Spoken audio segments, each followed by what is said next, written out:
सर्वोच्च न्यायालय में जो पूज्य संत आशाराम बापू जी, जिनकी 86 वर्ष की उम्र है और पूरी तरह से निर्दोष हैं, सरासर झूठे फंसाए गए, जो चीज़ उनके कभी आसपास नहीं रही उससे उन्हें जोड़ा गया। बालिग नाबालिग का प्रश्न भी अभी कोर्ट में चल रहा है। कुछ डॉक्यूमेंट ऐसे हैं जिनमें बालिग है, ऐसी चीज़ें हैं। एक 86 वर्ष के संत की जो जमानत है मेडिकल आधार पर, शरीर उनका केवल अपने तपोबल से, श्रद्धा से, आस्था से, जो उनकी धार्मिक शक्ति है, केवल उसके बल पर वो चल रहे हैं। जो उनके जीवन में ब्रह्मचर्य का महत्व रहा है। बापूजी ने सदैव हमारे देश की पाश्चात्य सभ्यता, संस्कृति को पीछे हटाया। भारतीय सभ्यता, भारतीय संस्कृति, सनातन पद्धति, सनातन रीति रिवाज को ऊंचा उठाया और इसीलिए उनके ऊपर इस तरह के मनगढ़ंत साजिशन, एक प्लान के तहत ऐसे आरोप लगाए गए जिससे सनातन संस्कृति को रोका जा सके। उन्होंने उस समय लगातार काफ़ी संघर्ष किया और उस संघर्ष उनका आज भी जारी है। चाहे उनकी पवित्र जो पुस्तिका है वो वितरण हो, चाहे औषधि वितरण हो, और सदैव उन्होंने अंग्रेजी दवाएं की विरोध किया। तो वो संत कैसे इंग्लिश मेडिसिन और एम्स और इसके इलाज पे चले जाएं?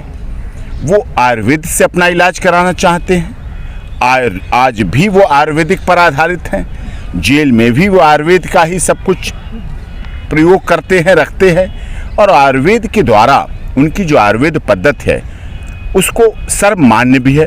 और ऑनरेबल जोधपुर हाईकोर्ट ने सबके सामने कहा था कि संत आशाराम बापू से, मतलब बापू जी से बड़ा आयुर्वेद का जानकार कौन है, ये ऑनरेबल कोर्ट की बात थी। तो उसके बारे में ये सब कुछ होते हुए ऐसे समय में, जबकि आज देश में सनातन पद्धति पूरी तरह से आज स्वतंत्रता मिल रही है, वो बाध्यताएं खत्म हो रही हैं, तो हम चाहते हैं, सभी चाहते हैं, उनके साधक चाहते हैं, देश और दुनिया में साधक कानूनी पद्धति से, लीगल पद्धति से आधार पर पूज्य संत आशाराम बापू जी, जो कि इतने वर्ष से जेल में हैं, एक दिन भी नहीं निकले, एक घंटे के लिए नहीं निकले, जबकि पैरोल, इंटरिम बेल, इलाज के लिए बड़े बड़े जघन्य केसों में, बड़े बड़े जघन्य आरोपों में, चाहे आतंकवादियों के हों, चाहे देशद्रोहियों के, जो देश के लिए गलत हैं, जो राष्ट्रीय सुरक्षा के लिए खतरा हैं,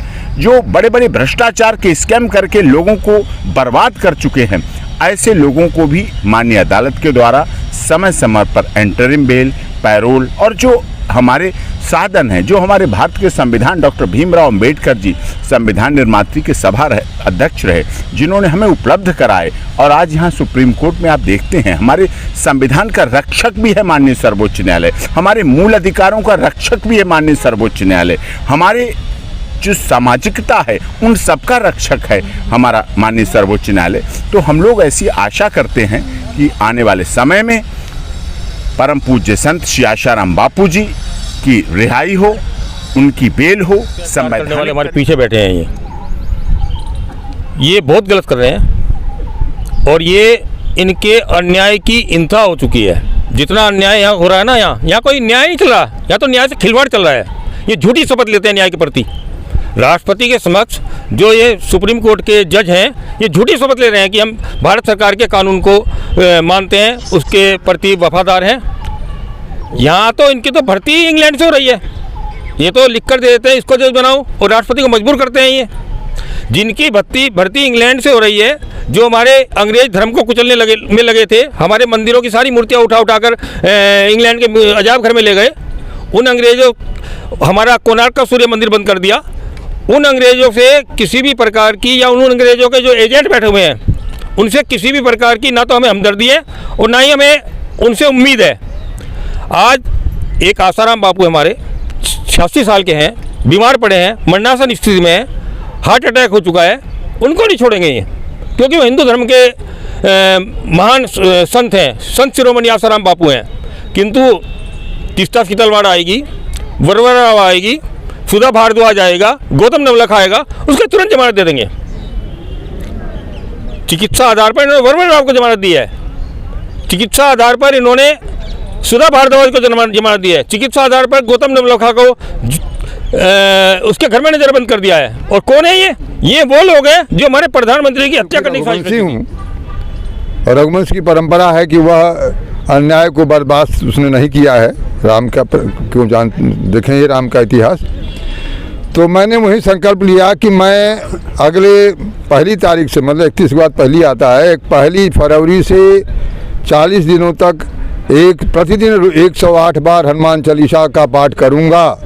और यदि 40 दिन के अंदर ये सुप्रीम कोर्ट और भारत सरकार रासाराम बाबू को ससम्मान रिहा नहीं किया तो मैं इस प्रधानमंत्री आवास पर दिन में 12 बजे आत्मदाह करूंगा। किसी भी कैदी को उसके अच्छानुसार इलाज करने के लिए सुविधा दी जाए। यदि उनकी स्थिति 2 साल पहले भी मरणासन्न कर दी गई थी एम्स जोधपुर के अंदर, कोरोना के नाम पर रेमडेसिविर इंजेक्शन लगातार लगाए गए थे और हीमोग्लोबिन 3.7 हो गया था, जो कि किसी भी व्यक्ति का बचना जो है लगभग असंभव है। तो इस बार 2 साल बाद पुनः अभी 2 महीने से यही स्थिति उनकी चल रही है, लगातार खून जो है उनके हाथों से जा रहा है और वो आयुर्वेदिक याचिका के लिए वो मांग कर रहे हैं सरकार से कि हमको जो जमानत दी जाए, इलाज कराया जाए। लेकिन ना हाईकोर्ट राहत दे रहा है, ना सुप्रीम कोर्ट।